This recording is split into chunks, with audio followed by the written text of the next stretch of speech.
soal penyitaan. Kasus dugaan pencucian uang yang menjerat mantan Jampitsus Kejaksaan Agung Febri Adriansyah memasuki babak baru.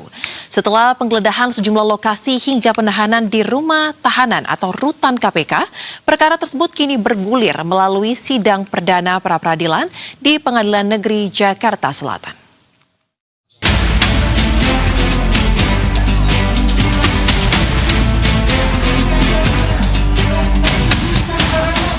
Pengadilan Negeri Jakarta Selatan resmi menggelar sidang perdana permohonan pra-peradilan yang diajukan oleh mantan Jaksa Agung Muda Tindak Pidana Khusus Jampitsus Febri Adriansyah pada Selasa 18 Agustus 2026.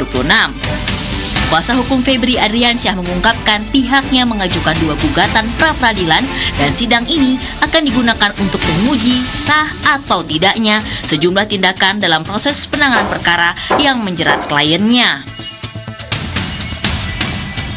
Kuasa hukum juga mengajak seluruh pihak mengawal proses pra-peradilan agar setiap tahapan persidangan berjalan sesuai ketentuan hukum. Kemudian pada hari kedua, Polri menyampaikan jawaban atas permohonan Febri dan meminta hakim menolak seluruh permohonan. Polri menilai sejumlah dalil Febri telah memasuki pokok perkara sehingga berada di luar ruang lingkup pra-peradilan. Polri juga menegaskan penetapan Febri sebagai tersangka didukung lebih dari 2 alat bukti. Sidang pra-peradilan kedua ini kemudian ditunda dan dilanjutkan pada hari ini. Karena bagaimanapun juga pada hari ini memang terjadi pada Pak Febri Adriansyah, besok atau lusa atau tahun depan itu bisa terjadi pada orang yang lain. Bayangkan kalau orang disangka melakukan perbuatan yang belum ada hukumnya dan kemudian ditahan dengan itu. Ini bukan hanya merugikan hak asasinya dia, tetapi juga merugikan kepentingan hukum kita sebagai warga negara. Sementara itu, tim kuasa hukum Febri Adriansyah juga meminta barang bukti emas 74 kg dan uang tunai 543 miliar rupiah di Rumah Sentul dikembalikan. Hal itu disampaikan kuasa hukum Febri Adriansyah seusai persidangan pra-peradilan di Pengadilan Negeri Jakarta Selatan Rabu 19 Agustus 2026. Febri menegaskan barang yang diminta dikembalikan bukan emas maupun uang, melainkan barang-barang pribadi milik kliennya beserta keluarga. Jadi yang dimohonkan atau yang diminta oleh pemohon untuk dikembalikan pada pemohon itu adalah barang-barang milik pribadi dan keluarga. Di antaranya ada dokumen-dokumen pribadi yang tidak ada hubungannya dengan perkara. Yang kedua ada figura foto keluarga. Sementara itu, Kejaksaan Agung mengungkapkan alasan penyidik ikut menyita foto keluarga milik Febri Adriansyah. Kepala Pusat Penerangan Hukum Kejagung Anang Supriyatna menyebut hal itu merupakan strategi penyidikan untuk meyakinkan bahwa Rumah Sentul yang digeledah merupakan milik Febri. Mungkin itu bagian dari strategi penyidikan untuk meyakinkan bahwa memang barang itu, tempat itu milik daripada saudara Epa. Itu yang berkaitan dengan Rumah Sentul itu ya, Pak? Mungkin ya, seperti itu ya.